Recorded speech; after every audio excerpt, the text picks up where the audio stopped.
Hub on Hollywood, an iHeartRadio podcast. I am your co-host, James Rojas. I'm the other co-host, Jamie Blanco. On this week's episode, we look at our most anticipated films of 2025. The classic vampire remake Nosferatu takes a big bite of the box office, and a non-spoiler review. MrBeast's new game show getting monster ratings, but is it good? We'll find out. That, much more. But first, Jamie, Happy New Year. Happy New Year! Happy New Year! Happy 2025 to you, sir, and to all of the people out there in the world. Our millions of followers and subscribers. Absolutely. Yeah. The thousands watching in the audience right now. Can we hear some applause? Can we hear some cheers? Yeah, we see you. We see you over there. And this is a great space that we're in right now. We're in the performance studio of the iHeartRadio studios. Yeah, the iHeart Duncan studio. Oh, that's right. Don't mess that up. Don't forget that. We're not sponsored by Duncan, but iHeart, they have a great partnership, and we are an iHeartRadio station. Any New Year's resolutions? Any goals for the year? I've been asked this, and I severely disappoint people, I think. My survival. Your survival, and have some fun. Actually, okay, fine, I've got one that I just made up right here on the spot. All right. Draw more creativity, do more creative things, get the creative juices flowing and out, and do cool stuff. And you've already started this. Yes. Yeah, exactly. So I have started in the new year a drawing series. One of the things we're going to be talking about is what we are looking forward to watching the most in 2025. One of those things for me is One Piece Season 2. So for every week leading up until Season 2, I am drawing a new character, and it's a time-lapse drawing. It's really good. You guys should go check it out on our social medias, on the Instagrams, the TikToks, the YouTube, and at that's Hub on just Hollywood. At Hub on Hollywood. And there's just a little snippet of what we offer here on the Hub on Hollywood, and part of my resolution. What about you, sir? Really quick, when does Season 2 start?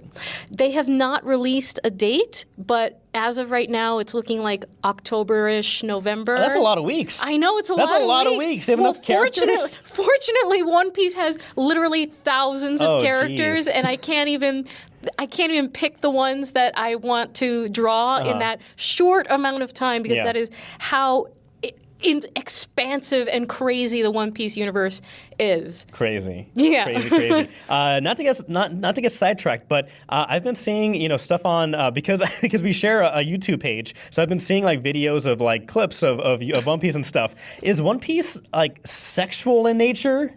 Is it? I would say it's ecchi. Because there are some characters that look very voluptuous. Yeah. Well, look, it's for boys. It's a show that is made for boys in Japan, and it's not my favorite thing about the show. But yes, the women are voluptuous in this show, especially post time skip. Things grew and are a little bit more in your face, but the characters are really good.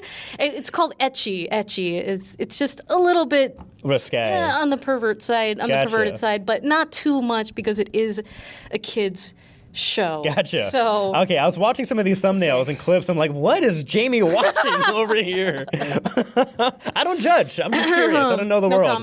No comment. But you might have been looking at the doujinshi, like the fan made stuff. Maybe. Don't look at the fan-made stuff. I will stay clear. I will sail clear of those. But for resolution-wise, for myself, I will hope that we cross another milestone for the Hub on Hollywood podcast, maybe reaching 400 subscribers. Woo! We broke 300 That's at the end of last year. We were around just shy of 320 right now. Yeah. So we're seeing incremental climbing. So thank you so much for those of you who are watching, listening to us, not only watching on YouTube, but also listening anywhere you get your podcasts. So iHeartRadio, Apple Podcasts, Spotify, anywhere and everywhere you listen to podcasts, we are there. So that'll be a cool milestone to also reach. Personally, I think also, staying professionally, as you know, I'm a reporter, so I want to create more content, quote unquote content, but more news reports and kind of play with video more and more. And so, that's one goal for this year. That's wonderful. And you're an artist as well. You're a photographer. Yeah.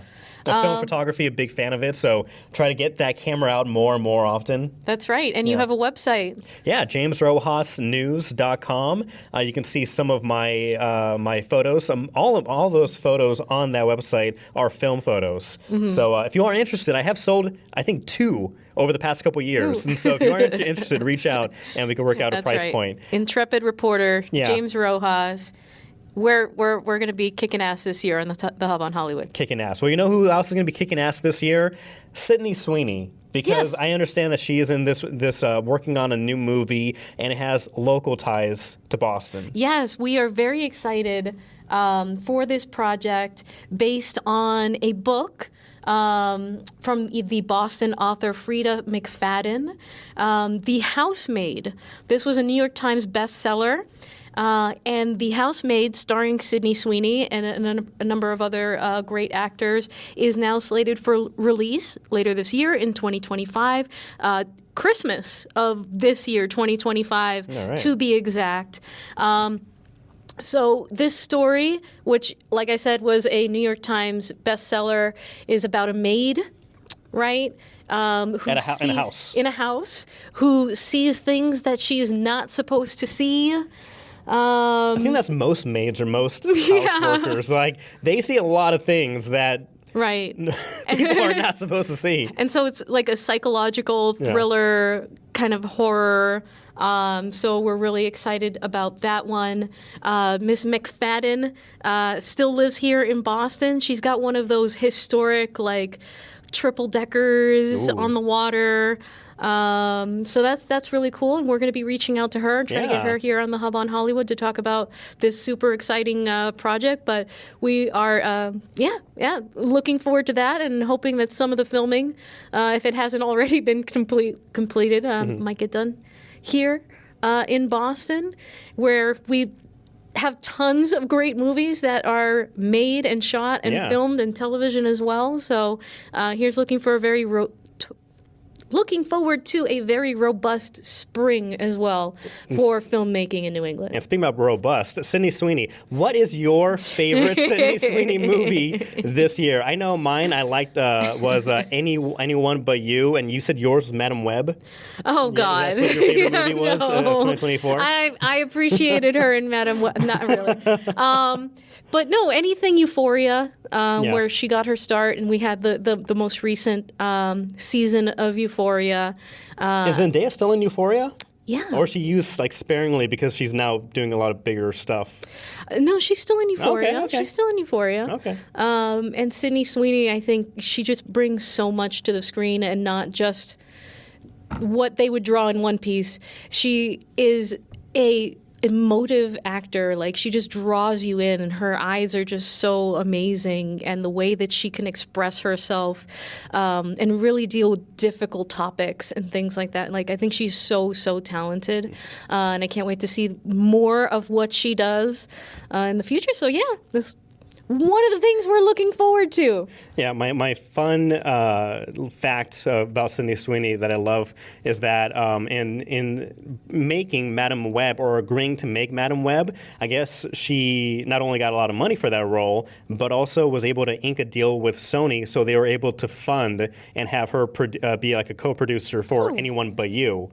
And so because of Madam Web and being in that terrible movie, she was able to leverage that to get her own movie, which she wanted to make, Anyone But You, with She's Glenn Powell. So good, very business savvy. So kudos for Sydney Sweeney. Looking forward to that. And kudos to local Boston author Frida McFadden for the big opportunity to get a book. Every author's dream, have their book turned into a movie starring Sydney Sweeney. Exactly. Specifically. Yeah. Specifically. That's what's going to happen for us in the future. I'm writing a book that will one day, it'll make it to the big screen. I know it will. Putting it out into the universe right now. If not the book, our podcast story. That's right. Turn this story of a podcast. Our rise of domination. The movie. Right. Into a movie. Excellent. Well, let's see. So that's being filmed in 2025, let's talk about movies that have already been complete and are slated to be released. And so we're looking at our movies that we are looking forward to the most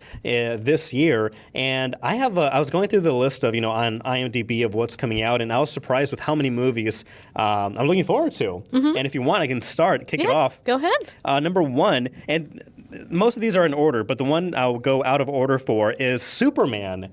The James Gunn taking over the DCU, and creating his own universe and his own interpretation of these characters. And the man who's playing Superman, I'm blanking, but he was in Twisters. He plays one of Storm Chasers? Yeah, one of the corporate storm chasers. Okay. And it's funny because in one of the scenes you have Anthony Ramos. It was a blooper, and it's Anthony Ramos and the guy Brandon something who plays Superman, and they're in the car, and then all of a sudden Brandon starts jokingly yelling at Anthony Ramos' character, and then Anthony was like, "Getting yelled at by Superman over here," because it was during that filming they found out that he got cast as that. Yeah. So that was fun. But this one looks so good. Basically, the simple synopsis: the titular superhero reconciles his heritage with his human upbringing. Superman is the embodiment of truth, justice, and the human way in a world that views this as old-fashioned. It just looks great. And from what I'm hearing, initial viewings of it or testings of this film, people are comparing it to another James Gunn film, The Guardians of the Galaxy. Oh, so if this movie is nearly as good as Guardians of the Galaxy, then we're in really, really good hands. Is it Guardians of the Galaxy 1, Guardians of the Galaxy 2, or 3? Because there's a big difference. I think they just say Guardians of the Galaxy 1, implying number 1. Okay. But I'm a fan of 2 and 3. I think they all hold up very well. I think 1 is probably my favorite, but they each have their thing that they're a really good standalone film, and they each have their own thing that you can relate to, attach to, or reason to say it's your favorite. Okay. Now you said truth. What is it? Truth, justice, and the human way. The human way. That used to be the American way. Yes. When did that change happen? Well, I think that must have changed in the comics, maybe, because I remember this being a topic of political discussion, maybe like 10 years ago or so. Oh, so I'm late. Yeah, a little late, but no, but again, a lot of people, have that Christopher Reeve slogan, truth, justice, and the American way. But as time passes, and the world is more than just America. We don't encompass everything. And so for somebody, an alien who is there to protect the entire world, it kind of makes sense that, you want to represent all humans as opposed to just like the 48 and the two and Alaska and Hawaii. Is there really anything outside of America? I don't know. Apparently there is. Do you know the singer? Again, we're going off on a tangent, but do you know the singer Robbie Williams? Yeah. I had no idea who he was. He has a new movie coming out, the biopic, where he's represented by a chimpanzee. Yeah. So on Reddit, people are talking about it. Apparently, I guess he is known in America, but not that well known in Europe, in Asia, in Africa. He's really a really hot thing. But he hasn't really made that mark so much so in America. So a lot of people, a lot of Americans saying, who the heck is this guy? I was one of those people. Who is Robbie Williams? I thought that was the character's name, the monkey's name in the trailer. And so then I Googled it, he was part of this boy band, then went solo, and then has had his ups and downs and success and, failures. But I never heard of him. And many Americans also apparently have never heard of him either until this movie. Yeah. Welcome, Robbie Williams. Welcome to America, Robbie Williams. But that one looks really cool, too. I'm on the fence on that one. That's not on my list of most anticipated films of 2025. It looks interesting. At least different. Yeah. My wife has opinions on this. She's because some of the reviews are they take so many risks. It's risk-taking movie, risk-taking filmmaking. Yeah. And my wife's like, what's the risk? Looking like a monkey? Being a CGI monkey? What's that's not a big risk in 2025. Yeah. So I guess. So that was funny. I just like things that are different. No, that's true. We see so many reviews tropes done over and over and over again. So I'd say that's something I want to check out. The reviews are looking good. Okay. People are saying that they went in not expecting much, or not knowing who Robbie Williams is or was, and pleasantly surprised. So it is getting good reviews. All right. Well, there's that. There's that. And then there's this. If you're looking for a super romantic movie to go see this year on Valentine's Day. There's nothing more romantic than Harrison Ford as a giant red Hulk. So, Captain America: Brave New World, slated for a Valentine's Day release. Yeah. Hearts are red. Harrison's red in this movie. Makes sense. What is it? Violets are red. So is the Hulk. Let's go have funny. The Hulk is red. Violets are blue. Let's all go down to the AMC and watch the movie with you. There we go. Something like that. Something like we're poets here, among other things. I'm not sure about. I mean, I'm in that stage where something has to really excite me for Marvel to get me, excited for a film. I am looking forward to. On my list is the Fantastic Four movie, but this one isn't really doing it for me. Thunderbolts isn't really doing it for me. Like, I'm not like that's not on my list this year. I don't know why. I just hit that fatigue. Pedro Pascal, however, and what's his name?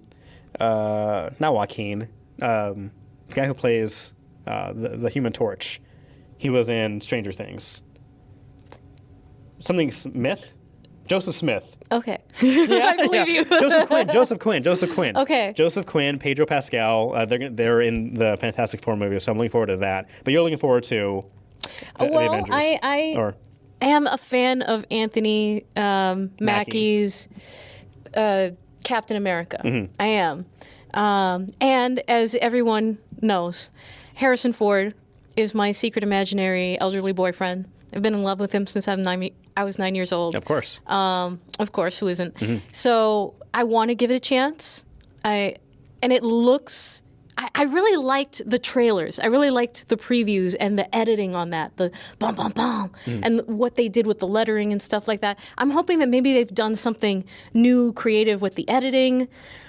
I'm hoping there's a solid storyline. There's not much... Hulks beating each other and stuff like that, and shit blowing up and things like that. Standard fare. Yeah. I'm not going into it expecting anything like super deep or transformative, but I got to be there for my man. I got to be there for Harrison, right? He's counting on me. Yeah, of course. And I'm hoping to get a decent movie out of it. Mm-hmm. I'm hoping to get something, worthwhile. Like I said, really like Anthony Mackie. I have hope. Yeah. I have hope. Well, they say, again, the only reason why I think this could be a very good movie is that Marvel or the MCU, they really need a pivot because they've hit this slog period of people not being excited for their films, and so they need something to kind of reset after the whole what's his name, the guy from Ant-Man who. Not Dr. Doom, the other character, Kang. Mm-hmm. After the Jonathan Majors thing and the Kang universe getting destroyed, and now you're throwing back in Robert Downey Jr., Chris Evans is coming back. Yeah. This is their okay, we have to get things on track. We need to put our top scientists on this to make sure that people are interested in this leads a path or makes a new pathway for the MCU. Yeah, and letting go of Chris Evans to begin with, and Iron Man, RDJ. Does it hurt? I mean, not hurt, but doesn't... And they're going to bring him back now. It kind of bugs me that they're bringing them back. As a different character? Yeah, so I think Chris Evans will probably play a Captain America variant. I know there's one, I forget what comic book character it is, but basically he's a rogue Captain America or a solitude Captain America who turned his back against the efforts, so yada yada yada. So there are rumors that he may be coming back as that variant. Again, the whole variant thing and multiverse is kind of wearing thin. Yeah. Well, they've made sure that they can create any kind of story into perpetuity. Yeah. But how good it will be remains to be seen. What else remains to be seen? Yes. You like that? That's good. That's good. And what is destined for greatness, and I will accept nothing less, is Paddington in Peru. Paddington 3. He returns to Peru to visit his beloved Aunt Lucy, who now resides at the home for retired bears. With the Brown family in tow, the thrilling adventure ensues when a mystery plunges them into an unexpected journey. Mm-hmm. Jamie, I'm looking forward to this movie a lot. right now, we just introduced my daughter, who's over a year and a half, to Paddington. Yay. So not the movies, but we start with the books. My daughter loves books, and so we've cracked open the first Paddington book, new illustration and stuff, and so we're reading with her. She loves it, and so the thing is, went to a bookstore. And they had the Paddington doll, like the Paddington teddy bear with the coat and the hat and everything. I was like, oh my goodness, this is great. Maya, look, it's Paddington. She's like, huh? Like, did not gravitate towards it at all. Of course, I was crushed, but I didn't let her see that. I didn't want her to know that Daddy was hurt. But I was like, you know what, we'll get to it eventually. My wife, however, ended up getting the book. And now my daughter loves it, loves reading it, and loves looking at it. And we're going to introduce like the series of it. And so eventually one day we will have a movie marathon of watching Paddington 1, 2, and 3. But if Paddington is half as good, part 3 half as good as part 2, then I think it'll be a great trilogy to rest on. That you are very passionate about Paddington. Yes. As anyone who watches this podcast knows. So that's sweet. That's wonderful. I did see the trailer for that, and it looks really cute. It looks really good. So the mom, again, I'm blanking on her name. I need a list of names. But the mom who plays the actress who plays the mom in both 1 and 2, she's not returning. They recast her because they filmed in like Peru or South America, and at the time she became sick and couldn't physically travel. And so I was hoping maybe they could have delayed the film or done something because I really love that actress. Aww. Unfortunately, she could not make it, so they recast her. I'm hoping that that's not too much of a distraction because my wife also loves that actress and her character in parts 1 and 2. So that's the only downside to this one, but I'm sure, again, as long as the heart is there, the fun is there, I think it's going to be a good time. I think I'm also hoping that the heart and the fun is in this next movie that is also slated for release in 2025. Just wrapped up filming not too long ago. Happy Gilmore 2. I don't have high hopes for this one. No, come on. How can it be good? How could it be good? He says, well, the original is a classic. Okay. The original is a classic for sure. Right. And, Adam Sandler, he's back. He is the same character. So he's hit or miss, I know, right? Adam Sandler movies in the last decade or so or more have been hit or miss. But I love Happy Gilmore so much. Yeah, it's great. Right, it came out originally in 1996. It's a long time to wait for. It's almost 30 years, right, later. Crazy. I don't know how they could possibly top it, but I'm hoping they can match it. This was filmed in Rhode Island, here in New England. And what I love about Adam Sandler movies, not just, his brand of comedy, right? But he always films in New England. He's a New England boy. He's from New Hampshire.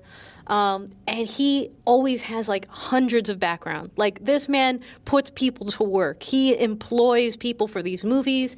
They pay really well. Like he cares about the people that he puts in his movies. So like behind the scenes in the creation of these films, like stand-up guy, love it, love to see it. I would love to see him do a sequel for every movie he's ever done, as long as it brings jobs to New England. As far as if they're good movies to watch, I have hope again. I sound like Princess Leia with the hope, hope, hope. But I want to be entertained by this one. I know you're like, you're like, no. I can't imagine this being good at all. Somebody was joking, like he couldn't even shave his beard for this film. He just strolls out of his trailer or whatever, walks up in his jersey and basketball shorts. Just like the character. That's like the character, I guess, but without the beard. But yeah, I can't imagine this being good. I'll wait for the reviews. If it's streaming, maybe I'll put it on if I'm washing dishes or something. But I feel like this, there's some movies that's how I judge. Like, can I watch this movie while doing the dishes? Yeah. If so, then I'll put it on the ledge over there with the windowsill and do it while I'm washing dishes. But they're bringing back Shooter McGavin. Yeah, they're bringing back the originals, and you have to. Except Carl Weathers. Carl Weathers passed away, of course. Yeah. So they'll have to obviously pay tribute to him somehow. But he passed away in the movie too. Yeah, but didn't his character? Yeah, but there was a dream. There was a heaven sequence, wasn't there? Yeah, where he comes back with the wooden hand and he's waving. He could have done that, but No, but so they'll pay tribute to him somehow. Okay. There'll be a missing hand joke or something. Yeah. Happy will like go through like a chest or something. When he's down, he's like, I can't do it. I can't golf anymore. And then he's gonna open a chest and a hand will pop out saying, yes, you can. Yeah. Like, okay. That's the joke. That's the quality of a movie I'm expecting.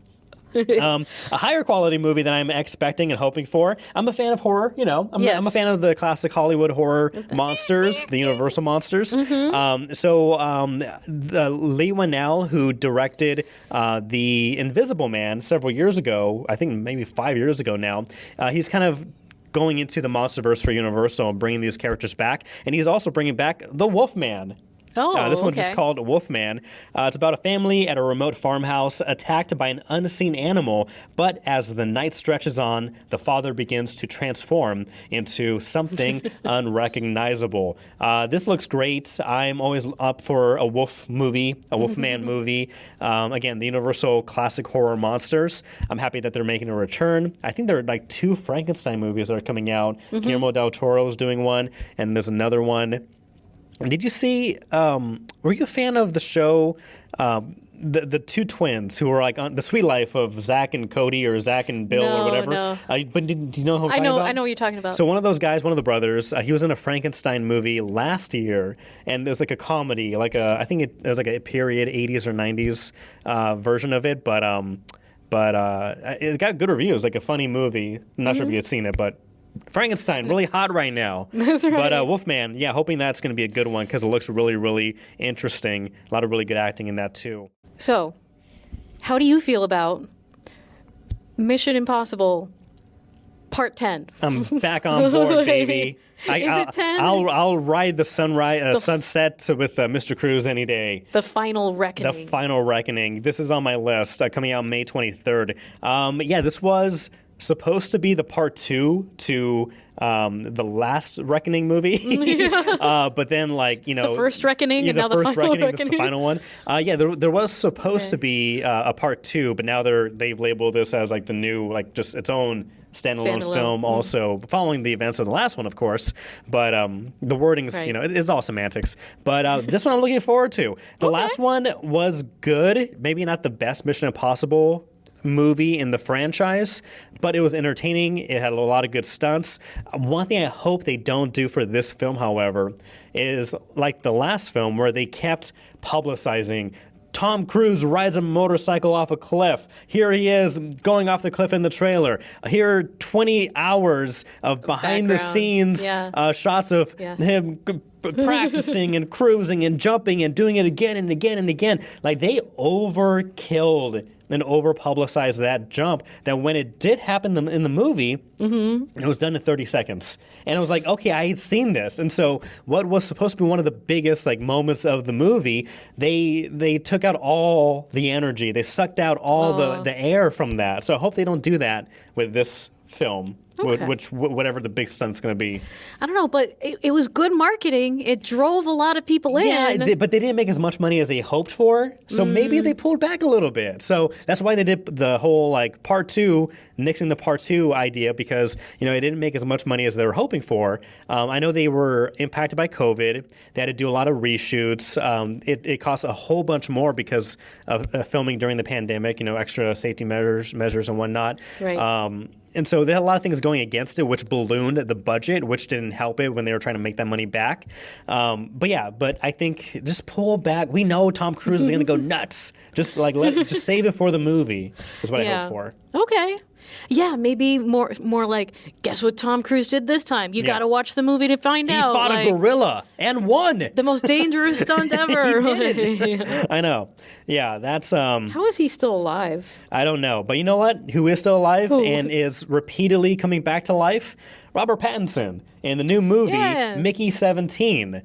Mickey 17 is about an expendable worker who goes on a dangerous journey to colonize an ice planet. This is based off a novel, which I believe is called Mickey 27, where a character, Robert Pattinson's character, he is working in space, and he's an expendable, which means that once he dies, I don't know the exact details of the contract, but when he dies, his body gets incinerated, his dead body gets incinerated, and he comes back to life as a clone. The thing is, he doesn't really remember. He doesn't regain his memories. However, I think after the 17th time or something, he starts remembering oh, I'm constantly being killed, and I know I signed up for this, but maybe I want more. Then all of a sudden there are 2 Robert Pattinsons because there's only supposed to be 1 at a time, but now there are 2, then maybe possibly 3 at a time. So that's that looks cool. It looks really cool. I know this has been postponed several times, but Mickey 17 is on the list of most anticipated and films. we love Robert Pattinson. He was here not too long ago. He was here on the Hub on with Hollywood. He wasn't.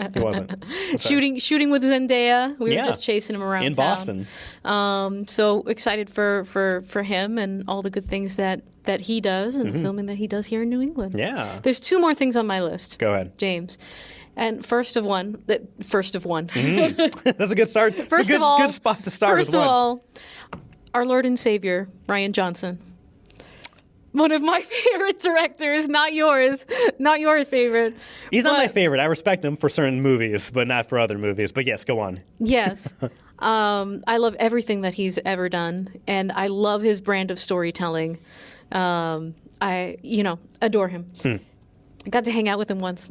Story for another time. Yeah. Anyways, Wake Up Dead Man, a Knives Out mystery. The next iteration. The third. The third iteration of the Knives Out movies. The original filmed here in Massachusetts, super successful, starring yours truly. My hands, anyway. I got to be a body double for Anna de Armas. And your feet. And my feet, right. That was a heck of a job. So, yeah. Hands, feet, body double driving. So the scenes where you don't kind of see her face, odds are it's me. All right. That was a really life-changing experience, honestly.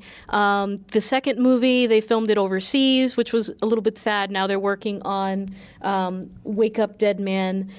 I love all of the Knives Out movies. I love he loves noir, right? The noir mystery.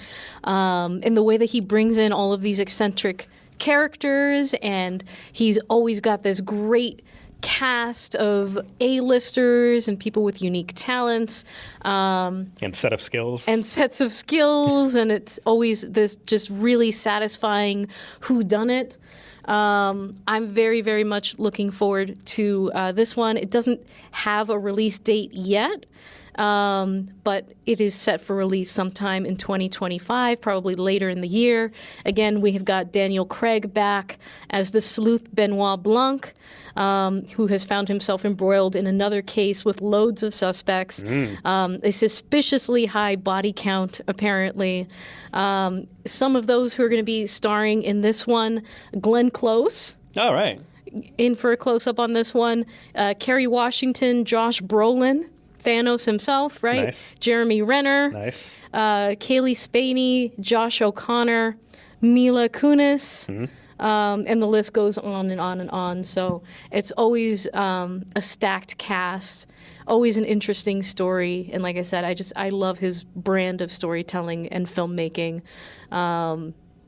If you're looking for another person, Ryan, I'm always available. Ring at any time. Would love to be a part of it again. I loved Knives Out. The second one, Glass Onion, really enjoyed. The last 2 minutes, kind of for me at least, I don't want to spoil anything in case you haven't seen it, but it just kind of it wrapped up or ended very quickly and in a way that left me kind of underwhelmed. I liked where it was going, and all of a sudden just it took a quick left turn. You're going to stick the landing for me at least, and it didn't work out. But it's still a great movie, a lot of great actors and a lot of good stuff. Edward Norton. Edward Norton's great, fantastic in it. Dave Bautista's great, fantastic in it. A lot of good stuff. So hopefully, fingers crossed, part 3 they nail it. Next on my list, I'll just say these 2 movies. And, historically, you know me on the Hub on Hollywood. Not a fan of the live adapted movies from cartoons or CGI, what have you. But for some reason, I am really looking forward to How to Train Your Dragon and Lilo and Stitch. Okay. I will admit, right now, and this is before we started watching the movie, but we just introduced my daughter to Lilo and Stitch. So now we got her a Stitch, the doll, and we're watching Lilo and Stitch on repeat now. Constantly. We're in that phase of parenting where we've introduced them to a movie and they want to watch that movie over and over again. But it's a great, great, great movie. Love it. It's so beautiful. Great story. Great acting. Nothing to not like about that film or the characters. And so they recently came out with the look of the live action Stitch, and it looks really good. It looks really, really good. It looks really fun. If they stick to the main beats of the first movie, I don't see how this could fail. Again, usually I'm in the camp of the original was perfect, and I agree. The Lion King, perfect. Doesn't need to be remade. Or Beauty and the Beast, perfect. Doesn't need to be remade. Lilo and Stitch, perfect. This one, however, I don't mind it being remade because right now we're watching again. Unlike your strategy, we've introduced our daughter to the original one. No, yeah. And then you've done it the correct way. And then down the road, years later, then we'll introduce the live action one. Yeah. And so as long as my daughter has the love for the cartoon, then okay, and then we're good to try the other ones. I just really hope that these two projects will not be a horror show the way that some of the other live action Disney adaptations have been. Like Mufasa or the prequel. Yeah. Have you seen Mufasa? No, I haven't seen Mufasa yet. Yeah, no, I had no interest. But the Jungle Book, it was so terrifying. It was so scary, right? And I ended up traumatizing my kids by taking them to go see the live action adaptations first. Yeah. Or Aladdin. I mean, Aladdin wasn't that bad, but yeah. I mean, still. Will Smith and genie makeup. Yeah. Genie Will Smith could be horrifying.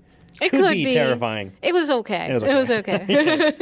But here's hoping that these are actually good. I feel like over the last decade, maybe these studios have learned a thing or two about the live action adaptations, or maybe not, based on Mufasa. Yeah. We'll see. Yeah, We'll see. yeah. For How to Train Your Dragon, that looks also really good. Again, they showed clips of what Toothless looks like.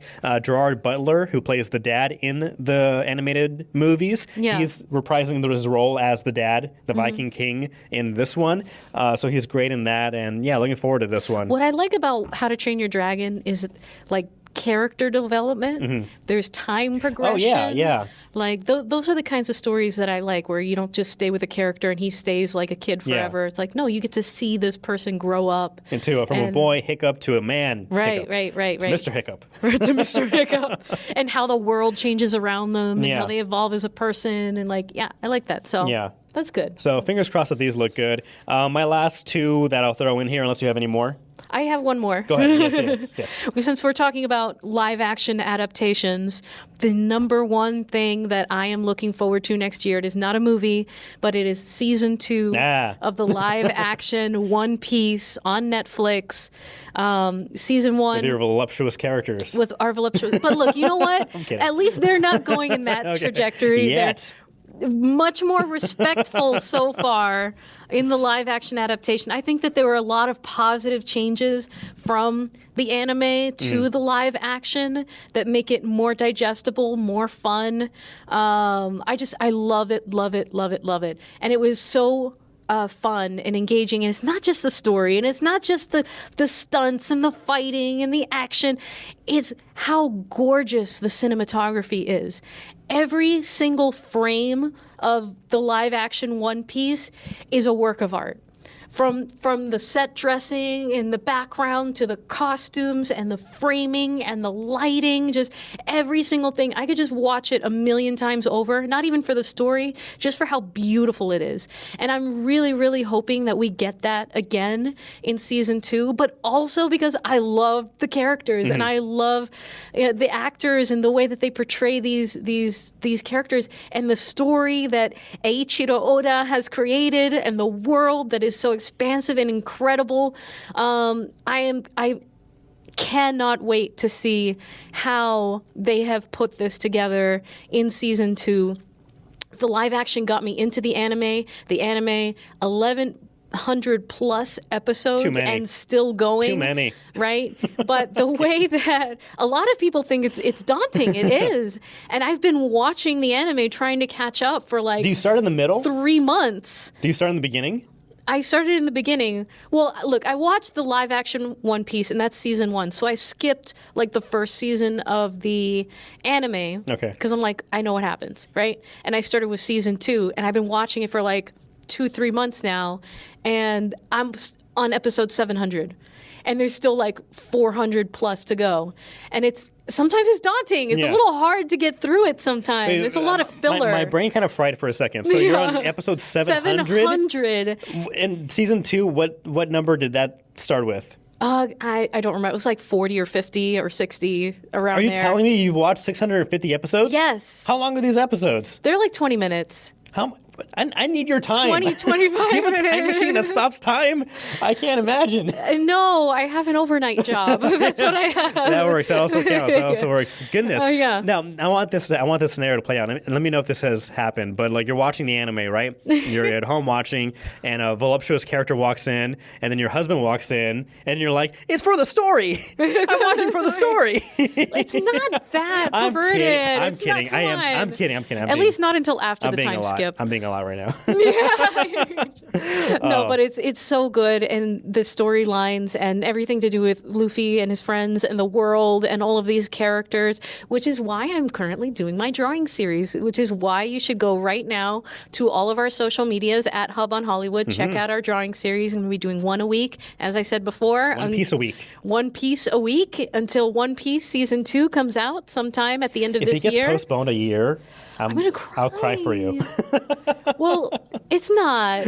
It's not. Don't say that. Why would you say that? I had to. Sorry. Okay. Well, but they're done filming. They just finished filming, and yeah, so it should be coming out this year. all right. Well, what I hope will not get postponed either are these last movies I'm looking forward to.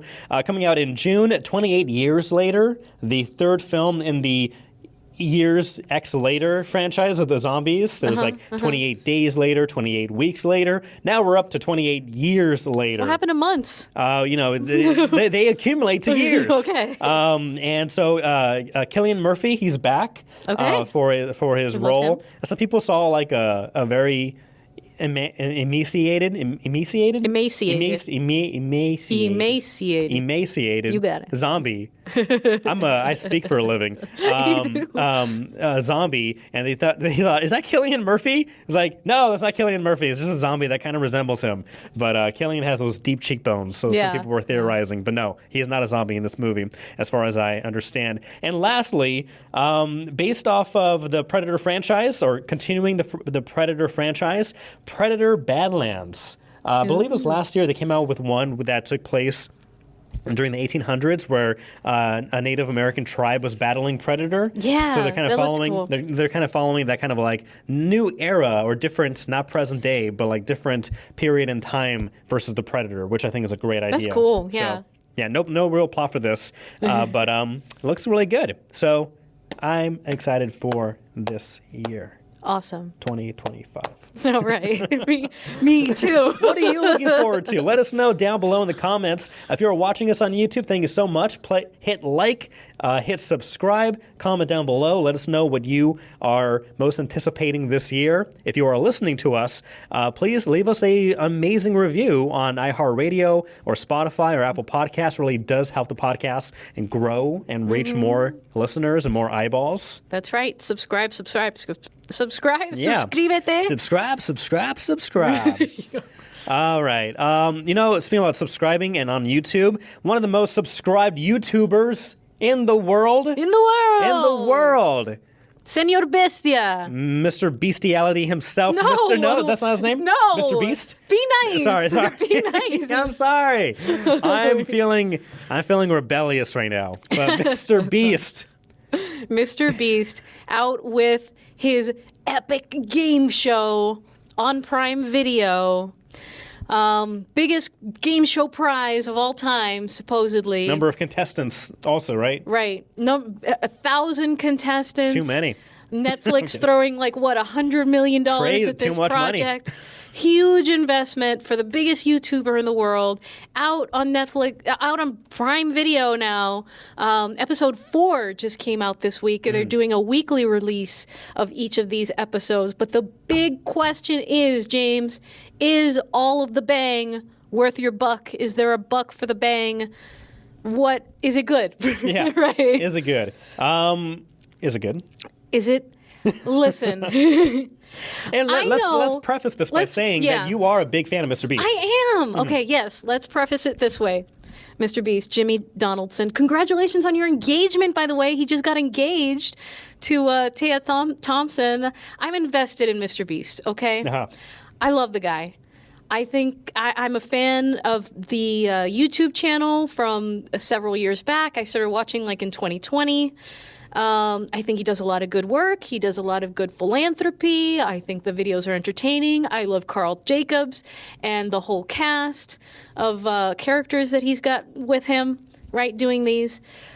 All of that is to say that I really love Mr. Beast. However, the game show itself has I want a little bit more. And it's not that it's not big, and it's not that it's not impressive, and that they don't have helicopters and islands and big prizes. But what bothers me a little bit, James, is the games themselves that are in the game show. Repetitive, not a lot of fun. There's a lot of self-elimination challenges. And it's like there's only so much of that you can handle, because it's so like it hurts the soul a little bit to see people like agonizing over it, and am I going to eliminate myself, and you need to eliminate yourself, and like those self-eliminations take a lot of emotional energy out of you. And it's like, so what's an example of, say, of one competition that either, like, maybe one that landed and worked for you, and one that did not land or work for you? So hide and seek landed for me, where they go to this island and the people are competing to win this island, right? You win the island. And they're being chased by Navy SEALs, and they have to hide on this island from the Navy SEALs. Like, that is something that has always been successful for him in his YouTube videos, and it works in this game show. But earlier, in earlier episodes, there's like, we're in these towers, and one challenge is a self-elimination, and then the next challenge is you have to catch a ball, and the first person to drop a ball, we all lose. And then that one was really short, and because they dropped the first ball, and they're like, well, that didn't work, so now we're just going to go back to another self-elimination. It's like, it didn't feel well planned, and it didn't feel like you could get invested in any of the people that were in the competition, right? And this is famously kind of modeled after Squid Game. He had a very successful YouTube video where they remade Squid Games. And so they're back, people are wearing the costumes, they're stuck in like Beast Village.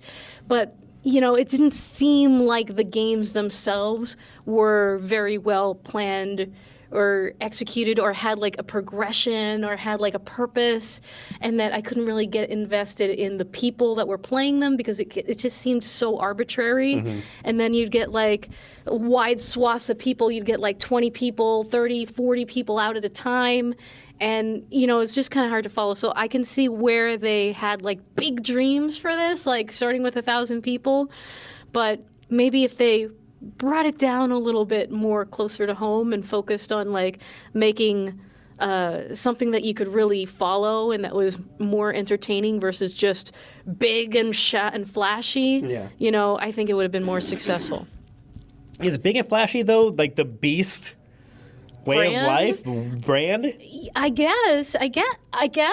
It is getting ratings. Like people are tuning in. So that's a win for them. And even if people don't like the show, people are tuning in to watch it. Doesn't matter if they like it or not. The numbers are there. The numbers are there because it was the most watched program like in like a dozen countries. So I mean, it's really successful. But I kind of missed the heart and soul of old Mr. Beast, when it was just him and his friends being stupid and having fun and doing quirky things. And, it was about their interaction, right? I'm kind of missing like the kind of the heart of it and the friendship part of it and what's the whole point? The whole point is to like give back and have the money to give back to philanthropies and stuff like that and to show the best of humanity, right? Mm-hmm. And I feel like with this show, it's kind of showcasing the opposite and it's kind of showcasing the worst of humanity because it's a reality show. Yeah. It's a reality show. It's a game show. That's like the formula for success is like you show these people being terrible to each other and so took the money and screwed everyone else and I get it. It's entertainment value, but it's also like not I don't know. Yeah, no. I don't like that part. Yeah, and plus there's also the controversy of there are lawsuits. There are countless people who are on the show saying that they were mistreated. The conditions like where they were kept wasn't up to par. Women weren't getting feminine products that they requested or needed. Weren't getting medication. Their medication. Yeah. Things were abusive. There's some sexual harassment possibly.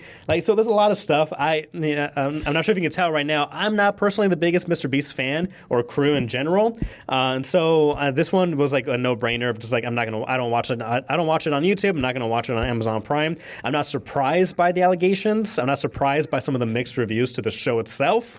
So. I think it was too big, and he didn't have enough experience in managing that many people. And pulling off a production of that size season successfully. 1. Wait for season 2. Oh boy. Maybe there will be lessons learned. There's always an after action report, I want to believe in MrBeast. And it's not only because I want to be in season 2. But I don't know. I want to believe in people, James. I want to believe that there's, I want to. Okay, so leave me alone. There are a lot of good people out there without so much smoke. All I'm saying. But yeah, I know he does a lot of philanthropic stuff. He talks for a living. I'm getting off a cold, so that's my excuse right now. So no one's perfect, I suppose. That's it's okay. You can dig at him. It's all right. Yeah. We'll still be friends. Okay. Well, I take it you will continue to watch the rest of the season. I will. Okay. We'll have an update. We'll have an update. We'll hear how things end for the show. But wrapping up this show, I do have a review of Nosferatu. I was hoping to have this review out earlier, but the whole Casa de Rojas was manned down because of a bug. But here we are. This is a non-spoiler review for the new film by Robert Eggers, who has this growing cult-like fan base that I am officially a part of, because this movie, one of the best films of 2024, snuck in at the very, very end because it came out on Christmas Day. So, all right. I absolutely love this film, and it's getting a lot of great buzz. All the actors are getting a lot of high praise, as well as including one that I had low expectations for. So basically, Nosferatu is a gothic tale of obsession between a haunted young woman and the terrifying vampire infatuated with her, causing untold horror in its wake. This stars Lily Rose Depp, Nicholas Hoult, Bill Skarsgård, Willem Dafoe, and Aaron Taylor Johnson. Jamie, I am not joking. When I left the movie theater, walking to my car, driving back home, after getting back home and trying to explain this film to my wife, my body was physically tense. This is an intense film that is gripping from the moment it starts to the moment it ends, and it feels like at parts like a fever dream, because that's what actually happens to the characters, where they're being controlled by this demonic creature known as Nosferatu, or Mr. Count Orlok. This takes place in the 1800s in Germany. We are introduced to the characters: Alan Hutter, who wakes up from a nightmare haunted by this unknown entity.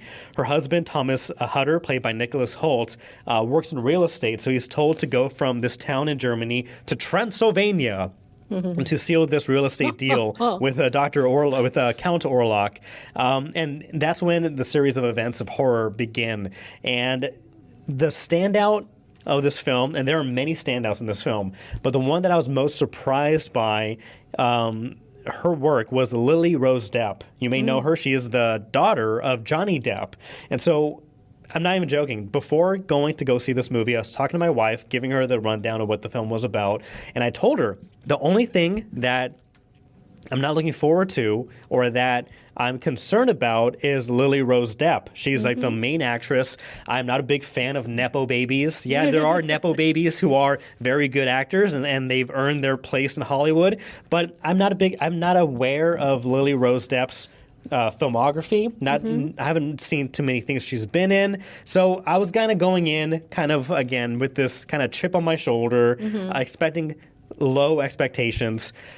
I was blown away by her performance. I came back home and I said, I was dead wrong. I was dead wrong about Lily Rose Depp because not only does she hit all the emotions, the emotions of ecstasy, of horror, of fear, of passion, she does not only does she nail every one of those emotions perfectly, but this movie also requires her to bring a physical performance that I was not expecting. And there are moments in this film where her character is possessed by the entity and is being drawn, and there's a lot of passion, and she contorts her body, she shakes her body, bends her body, makes facial features that are so unnerving and uncanny. Yikes. And works so well in that uncanny manner because, again, she's being controlled by this entity that it works so freaking well. The cinematography is directed perfectly by Robert Eggers. The colors, there's a lot of gray, a lot of black, a lot of white, muted colors in this kind of Gothic era of Germany. But with those shadows, with the black and white, it looks stunning. This movie, I went in with high expectations, and I left even more impressed. So I won't spoil anything for those who still want to see this, but easily one of my most favorite films of 2024. Are you a vampire chick? I'd love to be in a vampire movie. I like the non-sparkly vampires. I enjoy vampire movies. I typically think that they're very passionate, right, and things like that. I loved your description of this movie, and now I need to go see it. Yeah, absolutely. I could talk more and more about this. We are running out of time, unfortunately. But please, if you haven't seen Nosferatu already, see it in theaters. Oh, I haven't even talked about Bill Skarsgård, who plays, you may know, who played It in the It movies and played in so many other great movies. He is Nosferatu. He is Count Orlok. He is unrecognizable. His voice, his posture, the makeup, the prosthetics. He's so good. If you would not have told me that's Bill Skarsgård, I would not have guessed in a million years that was him. He transforms himself also. He's fantastic. Willem Dafoe's fantastic. Nicholas Hoult is fantastic. Love it. I could go on, but I can't. But go see Nosferatu. If you have already, leave your comment, leave your review down below. Jamie, I would love to talk more, but we are out of time. We're out of time. We got to go. We got to go. We talked about a lot of stuff here. Let us know what you're most looking forward to in 2025. Thank you for being with the Hub on Hollywood. Subscribe, like, share, etc., etc. Check out our social media stuff, and we will see you next week. Maybe in our cool studios. Yeah, and subscribe. Help us get to 400 subscribers by the end of 2025. But until our next episode, I'm James. I'm Jamie. Happy New Year. Happy New Year. See you next time. Bye. Woo!